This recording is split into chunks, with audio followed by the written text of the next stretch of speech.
Assalamualaikum warahmatullahi wabarakatuh. Saya Alivia Ramadhani, NIM 1886206078, kelas 4C PGSD non-reguler.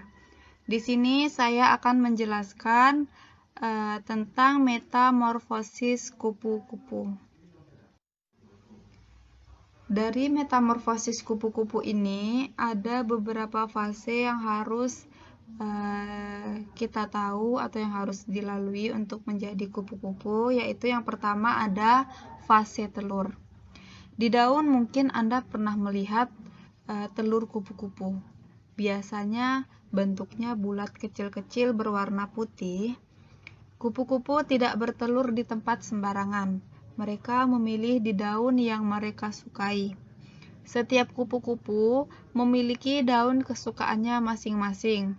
Mereka akan bertelur di daun tersebut karena apabila telurnya nanti menetas, bisa langsung mendapatkan makanan. Telur-telur tersebut biasanya akan bertahan antara 3-5 hari sebelum menetas. Mereka menetas dengan cara membuat lubang-lubang kecil pada kulit telur. Fase yang kedua yaitu fase larva atau fase ulat. Larva merupakan fase di mana kupu-kupu masih dalam bentuk ulat kupu-kupu. Untuk proses pertumbuhan, ulat membutuhkan banyak makanan. Itulah mengapa terkadang mereka sampai bisa merusak tanaman. Pertumbuhan ulat bisa dikatakan sangat cepat, bahkan terkadang ukuran tubuhnya pun melebihi kulitnya, sehingga mereka harus berganti kulit. Berganti kulit ini ternyata memang tidak hanya dilakukan oleh ular saja, tetapi berganti kulit ini terjadi juga oleh ulat. Ulat berganti kulit sebanyak 4-6 kali. Biasanya pergantian kulit pada ulat ini disebut molting. Setelah ukuran ulat maksimal, mereka akan mencari tempat berlindung agar bisa berubah menjadi kepompong. Di sini perlahan ulat sedang berjalan dan sedang mencari tempat yang nyaman untuk dia berubah menjadi kepompong. Nah, di sini sudah nampak dia sepertinya sudah menemukan tempat yang cocok untuk dia berubah menjadi kepompong ya. Nah, saat ulat ini sudah menemukan tempat, pertama yang dilakukan itu adalah dia menggantungkan dirinya sebelum dia berubah menjadi kepompong.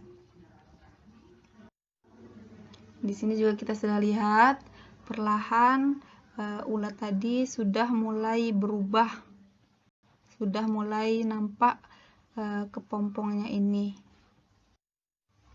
Nah, di sini juga seperti yang kita lihat bahwa ulat tadi juga sudah memang belum sempurna sih berubah menjadi kepompongnya, cuma di sini sudah mulai menutupi seluruh tubuhnya.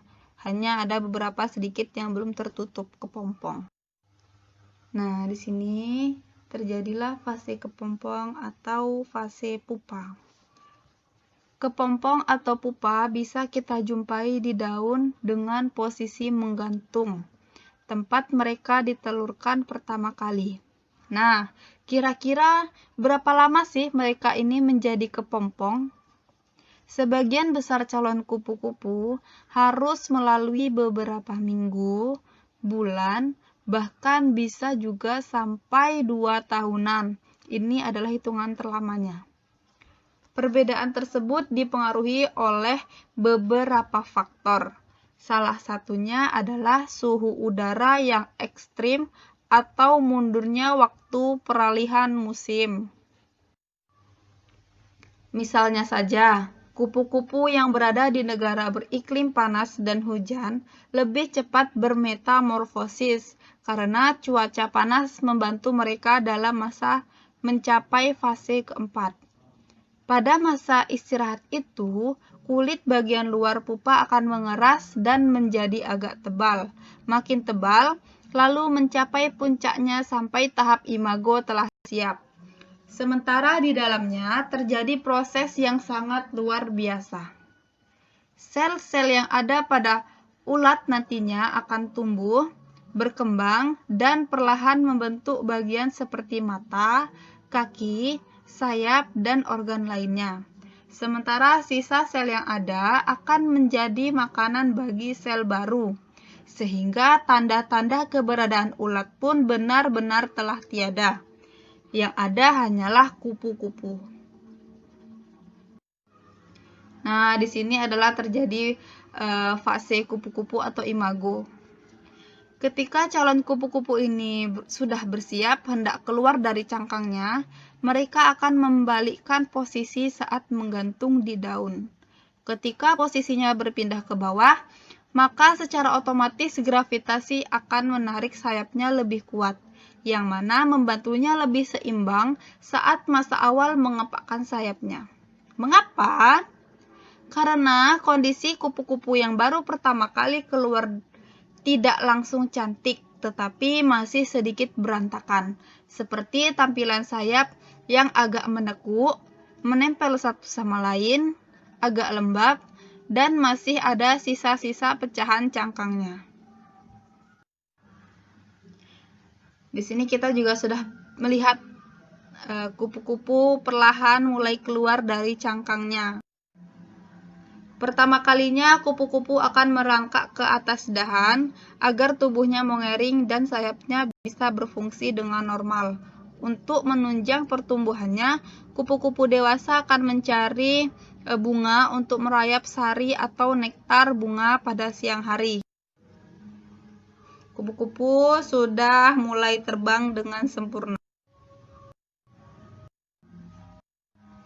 Nah, cukup sekian yang bisa saya sampaikan tentang metamorfosis kupu-kupu ini.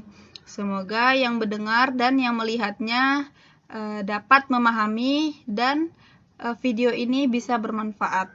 Saya akhiri dengan Assalamualaikum warahmatullahi wabarakatuh.